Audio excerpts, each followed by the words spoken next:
Folks, welcome to the Boneyard Slash YouTube channel and Hillbilly Cooking Network. We're in Honubby, Oklahoma in the Comanche Mountains. Greatest place on earth. December 26, 2020, day after Christmas. It's a beautiful day. It's clear and cool. It's probably in the 50s, down in the 30s at night. Really cold at night when the sun goes down. But anyway, it is beautiful. Light breeze, been really calm. You can hear from miles up here, day and night. Stars are bright. Moon is bright, almost daylight at nighttime when you're looking around. Gorgeous place. Anyway, spend a lot of time right here on this porch looking at these mountains back here behind me, these Comanche Mountains. I sit here and look yonder way. If you don't know where yonder is, well, it's that way. But anyway, I spend a lot of time thinking, and I do a lot of writing, and we have a lot of fun with my family when they're here. They're not here this weekend, but anyway, we spend a lot of time on this big front porch. Have a good time around the table, the kitchen table, around the campfire, the porch. Have a blast. Love my family, love all of them, love spending time with them. Christmas is about Jesus. If it wasn't for Jesus being born, we wouldn't have rest. We wouldn't have risen Savior. Remember that, folks. You need Jesus. You need to know Jesus before you die. Meet him in this world. Don't wait till the next. All you need to survive in this life is Jesus in 45. 1911, right there. Jesus in the 45. I always have that 45 handy. Got my Jesus all the time. 45 within reach. If you don't have 45, hey, 357 will do. Size of that hole right there. That's pretty good right there. A long barrel. I can actually hit something with this one, with that long barrel. Good for bears, mountain lions, people if the necessity arises. I'm gonna do something a little different today besides talking about my book. Well, it's Boneyard Slash. If you ain't got it, get it. If you get it, read it. If you read it, don't judge me. We're going to talk about some other books. Some I enjoy reading, some other people. Christmas is about giving. I'm going to give these folks some plugs and just try to, anybody who's interested, give you some reading advice. I find books that I read, a lot of times it's suggested by other people. People I know, people I meet, people that I only read about and the books they suggest. They say riders, right. Remember that movie, Throw Mom from the Train? Oh, when there was a rider, they said, riders right. They're always riding. Well, the best advice I ever got was riders read. So if you're reading other people's books, that also helps with your writing. But anyway, I like to read. But here's a book. This is one of many in a series by Revis Wortham. Revis and his family from up around Chakotah, Texas, from up there where I come from. This is fiction, but he has taken Chakotah and the surrounding area and some of the people, including some of his kinfolks, and changed some of the names and turned it into some good reading, some really interesting stuff. The Rock Hole, Burroughs. He's got several books out that I enjoy, my wife enjoys. Revis Wortham, look him up. Revis Z. Wortham, but he's a good guy. He writes some interesting stuff, some fiction. If you want to forget about this crazy world we're living in and just drift off into something else every now and then to get your mind off things, some good reading there. Revis Wortham, he through correspondence, has encouraged me, gave me some good tips on writing, and I inquired with him about it before I ever wrote a book. But he gave me some good advice, some good suggestions, some things to read, some things to help me with my writing. One thing it was to just do it, and then polish it up after you write it down. But he gave me some very good advice. I thank him very much for that. He's a award-winning author. I'm nothing of the sorts, but he is an award-winning author, well known. He has lots of books. I believe he makes a good living off his writing. He wrote for the Paris News when I was a kid, and when a teenager and on my adult life. He wrote the outdoor section on the hunting and fishing stuff. Yeah, have known who he is for a long time. But anyway, Revis Wortham. Look up his books, the Red River series, very good. There's a lady who has a book out called My Life with the Hairy People, Arla Williams.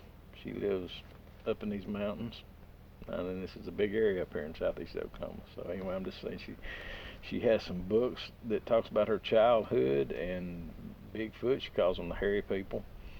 My Life with the Hairy People. Get Arla's books. Alright, she has 2 out, but the first one's My Life with Hairy People. Very interesting, very interesting.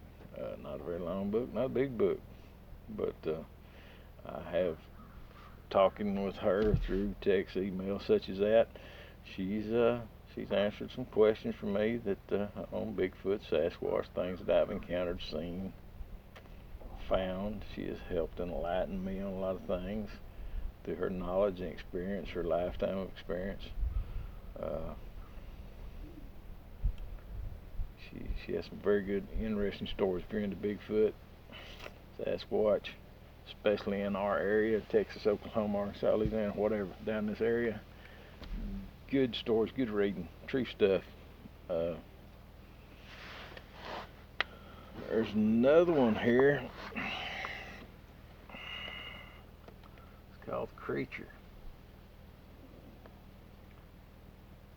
Pretty plain book, not very big. The author there, that is not the author's real name. This was written back in the 70s. I run across it, talking to other people, things to read. The person who really wrote this was a professional in a academia, college, university, something of that nature. You can read about what they do, what he did. But because of that, and back in the 70s, and he wanted to write his account, his encounter down, but had he done that, would have been, professional suicide back in those days. If you wanted to get serious about Bigfoot, you're gonna be shunned, and at some levels today. But in the last 10 years, it's become more out in the open that people will talk about it. There's still a lot of professional people won't, because they're afraid of ridicule, afraid it'll affect their jobs. People will discredit them, make fun of them, whatever. But the person who wrote this, that's what he was afraid of. He wrote this encounter down and gave it to a publisher, put this name on it, and said, hey, don't use my name, use this name. You can have this book. He gave it away to be printed. He said, I feel like this information needs to get out there. I cannot afford professionally to put my name on it. This is what happened, though. It's his encounter. It was an ongoing thing. I find it very interesting. And this was back in the 70s. They didn't sell very many copies of it in the 70s. This is the third time it's been printed, just probably the last 10, 15 years that it's gained any interest, probably. And now it's print on demand books. Instead of having to print a bunch of them and hope they sell, now print on demand, you can get this again. But anyway, The Creature, personal experiences with Bigfoot. But just kind of condensed this one for you. This guy, him and his wife separated. He's staying at this cabin, not far from where he lives, but it's out in the country, wooded area. And they've had some problems, and he's out working around his cabin. It's not much of a cabin, but he's living there, and she's at their house, and they're separated. And he's doing everything. He's digging little ponds by hand and just doing all kinds of manual labor around this place, just trying to get his mind right off these problems with him and his wife, sort his life out. And he starts having this creature come around his cabin. And first it's kind of shy, and then he builds a rapport with it by giving it apples, putting them out there to it, throwing them over to it, leaving it on the guardrail of his porch, such as that, and finally gets to where it will come out and actually over a period of time he writes stuff down, because his profession is in the scientific field. So this is amazing to him. He knows nobody's going to believe him, but he writes down every detail about the creature. He gets to a point where he can get right up next to him. He can touch him. He can hand him an apple instead of throwing it over to him.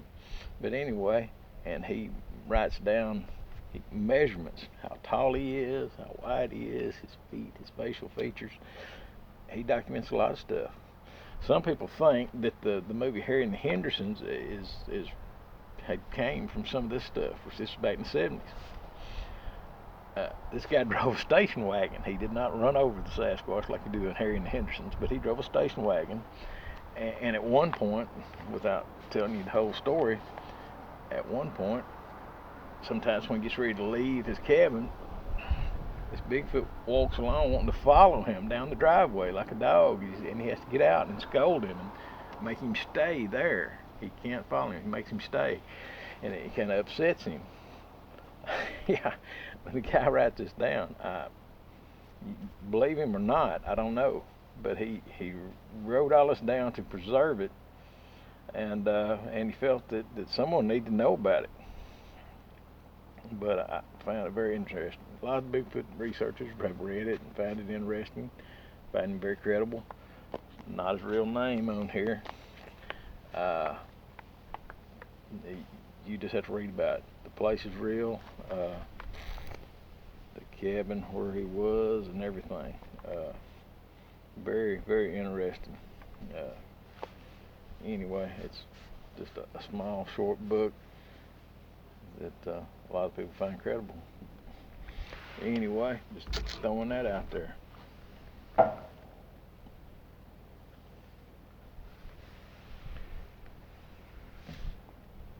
Don't know if you can see that or not, how good the sun is shining on this. This is From City Life to a Country Life, a disaster. And down here it says, It Walked Like Human, It Was Not Human, by Harold Edwin Kirtley Jr. I don't know if you can find this book anywhere, to be honest with you. But if you can, it's not a very big book either. From City Life to Country Life, a disaster. He starts out about his childhood down in Texas City in the 1940s and 1950s. And talks about his life as a child. Just short little segments there about him and his family, and mother and father splitting up, and he's sent to live with his grandmother, him and his brother, who is out in the country. He's used to living in the city, in Texas City, and he gets sent to live in the country with his grandmother. But then something starts coming around his grandmother's house, and other people see it in that community where he's at that time. They see it on the railroad tracks and around this pond and under the railroad trestle.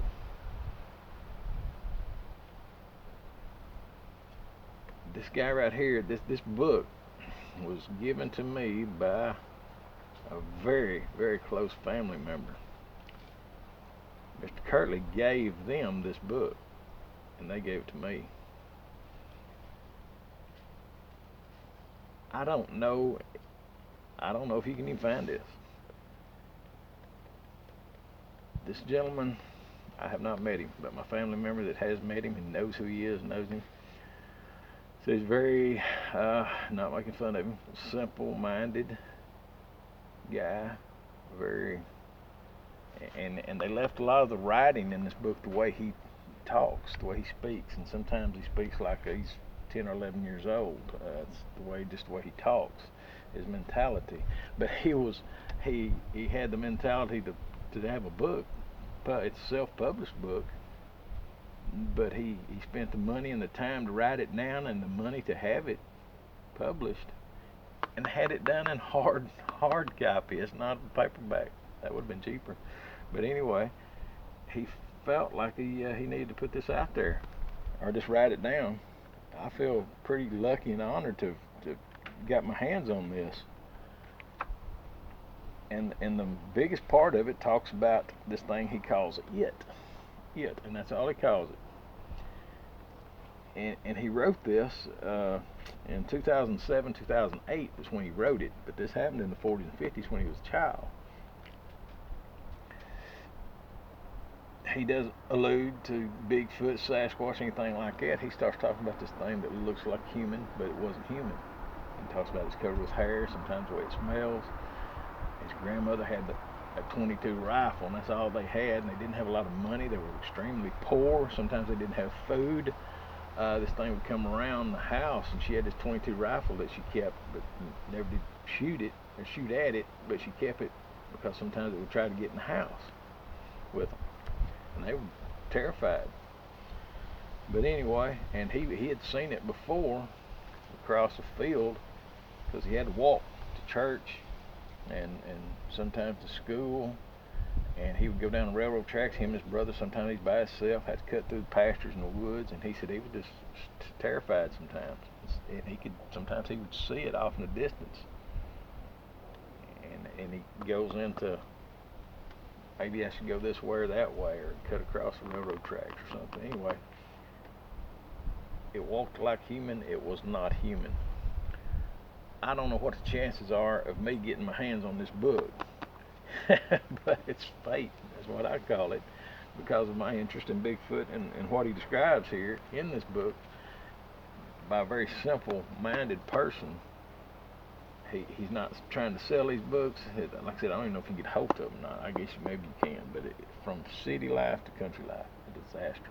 I found it fascinating because in his childlike descriptions and tales in this book, he tells you about it can't be nothing but a Bigfoot. That's what it is. I mean, he describes it, the way he talks about it, what it does, the way it acts. Simply amazed me to get to reading it. Excuse me. And I found it fascinating. Anyway, but if you could find it, I'm sure he'd appreciate somebody buying it. I don't know. As far as I know, he just had them printed up and gave them to people that he liked. But anyway, I'm happy to have it. Like I said, that's a good one. Creature was Arla Williams, My Life with the Hairy People. Very interesting. Her up here in these Oklahoma mountains. She talks about as a child outside playing, and one walks up, sits down, plays with her in the dirt there with some sticks. She runs into her grandma's cabin after it leaves, and her grandmother says, yeah, she said, oh yeah, that's the other people. It was no big deal to her grandmother. They were Native Americans. She said, explained to her what they were and to respect them, and they'd been here before they were, and to always be respectful of them, but never follow them. Never follow them off into the woods, because you'll probably never see you again. But anyway, stuff like that, very interesting stories to me, because I like that kind of stuff. But anyway, and Mr. Revis Wortham, on his Red River series, thank you, Mr. Wortham, for all your encouragement for me and correspondence with me and giving me some tips. But anyway, all his books, award-winning author right there. I'm telling you, it's good stuff. Very good fiction. And of course, don't forget about my book, Boys the Boneyard Slash. You ain't got to get it. But that's some reading for you. If you like to read, you're looking for something new, something different. There's a book called Impossible Visits. Impossible Visits.